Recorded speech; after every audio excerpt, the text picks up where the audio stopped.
1954 के कुंभ हादसे पर मोदी ने उड़ाया था नेहरू का मजाक, पर आज महाकुंभ हादसे पर मौन क्यों? महाकुंभ का चौंकाने वाला खुलासा, मोदी से लेकर योगी समेत बीजेपी हुई बेनकाब।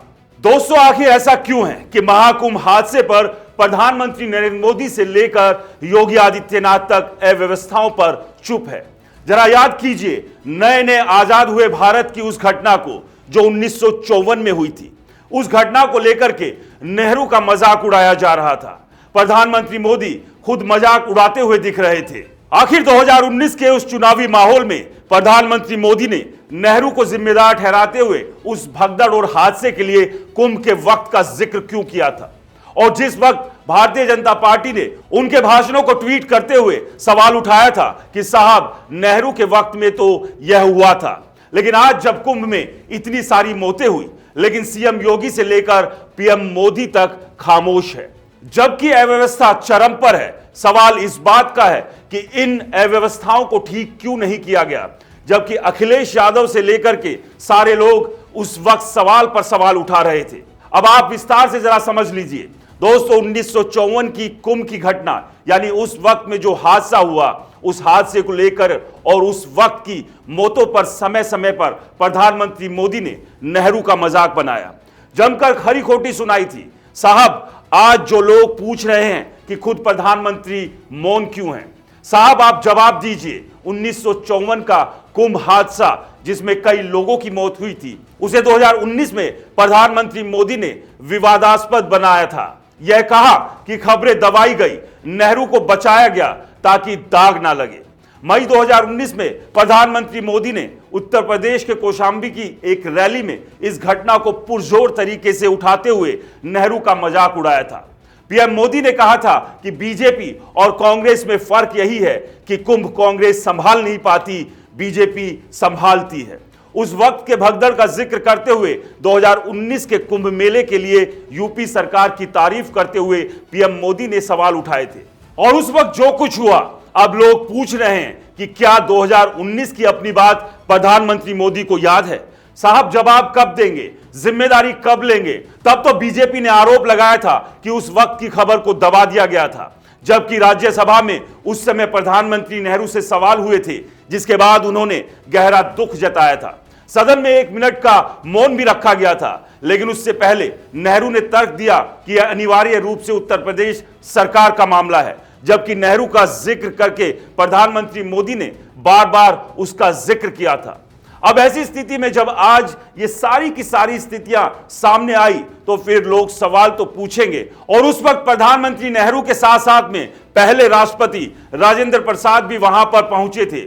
एक दिन पहले ही हालात का जायजा लिया था, गंगा स्नान किया था। लेकिन 2019 के समय बीजेपी ने कौशाम्बी में दिए गए मोदी के भाषण के अंशों को ट्वीट करते हुए कि मोदी ने 1 मई को 2019 को कहा था।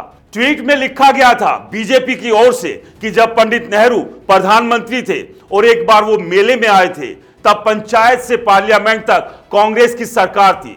तब अव्यवस्था के कारण कुंभ में भगदड़ हुई, हजारों लोगों की जान गई, लेकिन पंडित नेहरू पर कोई दाग ना लगे, इसलिए उस खबर को दबा दिया गया था। बीजेपी के उस ट्वीट के नीचे प्रधानमंत्री मोदी का भाषण भी था। दोस्तों, 2019 के उस वक्त को लोग याद कर रहे हैं, और ऐसी स्थिति में याद कर रहे हैं जब बेशुमार श्रद्धालुओं की मौत महाकुंभ में प्रयागराज में हुई है। और ऐसी स्थिति में याद कर रहे हैं जब उत्तर प्रदेश की सरकार खामोश है, प्रधानमंत्री नरेंद्र मोदी भी खामोश है। और ऐसी स्थिति में आपको तस्वीर का दूसरा हिस्सा बताते हैं। नेहरू के समय में हुई घटना भी जान लीजिए।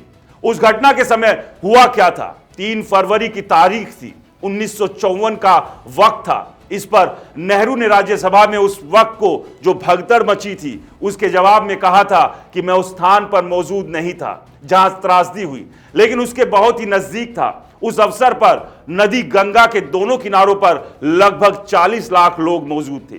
जबरदस्त भीड़ थी। नेहरू ने कहा था, मैं कभी नहीं भूल सकता। दस्तावेज बताते हैं कि बाद में यूपी सरकार के जांच पैनल ने इसकी जांच की। 3 फरवरी 1954 को इलाहाबाद में वीवीआईपी मौजूदगी और भगदड़ के बीच कोई सीधा संबंध नहीं पाया गया। उस वक्त क्लीन चिट दी गई। अब आपको उस समय 1954 की पूरी घटना बताते हैं। इलाहाबाद का कुंभ मेला आजादी के बाद अपने रंग में पहला मेला था, इसलिए आने वालों में नेहरू और तत्कालीन राष्ट्रपति राजेंद्र प्रसाद थे। राजेंद्र प्रसाद ने तो गंगा में स्नान भी किया था। लेकिन साहब, सवाल तो वाजिब है। सवाल है कि पीएम मोदी जी आज का दौर क्या है? आजादी के फौरन बाद जब सुविधाएं उस स्तर की नहीं थी, टेक्नोलॉजी उस स्तर की नहीं थी, व्यवस्थाओं के लिए रिसोर्सेज उस स्तर के नहीं थे, धनराशि उस स्तर की नहीं थी और देश नया नया आजाद हुआ था। लेकिन साहब, आज सब कुछ है, टेक्नोलॉजी है, धनराशि की कमी नहीं है, व्यवस्थाएं भरपूर है, मैन पावर है, सिक्योरिटी दस्ते हैं, ड्रोन कैमरे बढ़ाए हैं, सीसीटीवी कैमरे से लेकर के ना जाने कितने कितने कैमरों और कैसी कैसी व्यवस्थाएं हैं। और आज भी जब ऐसी व्यवस्थाएं हो जाती है और उसके बाद जब योगी और मोदी खामोश होते हैं तो सवाल तो उठेंगे ही। तो क्या प्रधानमंत्री नरेंद्र मोदी और उत्तर प्रदेश के मुख्यमंत्री योगी आदित्यनाथ इसकी जिम्मेदारी लेंगे? यह मानेंगे योगी आदित्यनाथ की अव्यवस्था थी? क्या यह मानेंगे प्रधानमंत्री मोदी कि मैंने जो कुछ 2019 में कहा था नेहरू के लिए, आज वही स्थिति हमारे वक्त में हुई है? कहेंगे सीएम योगी और प्रधानमंत्री मोदी कि हम व्यवस्थाओं के लिए जिम्मेदार हैं। वह व्यवस्थाएं जिनको लेकर के अखिलेश यादव से लेकर के तमाम विपक्षी नेता बार बार सवाल उठा रहे थे, तस्वीरें दिखा रहे थे। कहने वाले तो अखिलेश यादव का मजाक उड़ाते रहे कि साहब, ऐसा लगता है कि कुंभ के लिए एक रिपोर्टर हो गए हो। लेकिन बातों को सुना गया, लेकिन अनसुना कर दिया गया। बातों को देख करके इग्नोर कर दिया गया। यह कहा गया कि साहब, ये तो सनातन के विरोधी है, इनकी कोई आस्था नहीं। आस्था होती फिर व्यवस्थाओं में यकीन रखते, और इसलिए व्यवस्थाओं में इनको यकीन नहीं है। योगी और मोदी पर यकीन नहीं है, मगर आज ये सब कुछ हो गया। आखिर विपक्ष आपकी खामियों को दिखाता है तो साहब ठीक क्यों नहीं करते? उस पर लीपापोती जवाबी क्यों करने चले जाते हैं? क्या जनता को लेकर जिम्मेदारी लीपापोती से चलेगी? प्रयागराज महाकुंभ में जिन भी दिवंगत प्राणियों की मृत्यु हुई, भगवान उन्हें शांति दे। लेकिन साहब, देश की राजनीति आज कहां किस स्तर पर पहुंच चुकी है? बदहाली और अव्यवस्थाओं का शिकार जनता हो रही है। इस सब को लेकर आपका क्या कहना है? हमें कमेंट्स कर जरूर बताएं। रिपोर्टर जी चैनल को सब्सक्राइब नहीं किया है तो दोस्तों, चैनल को सब्सक्राइब करना ना भूलें। नमस्कार।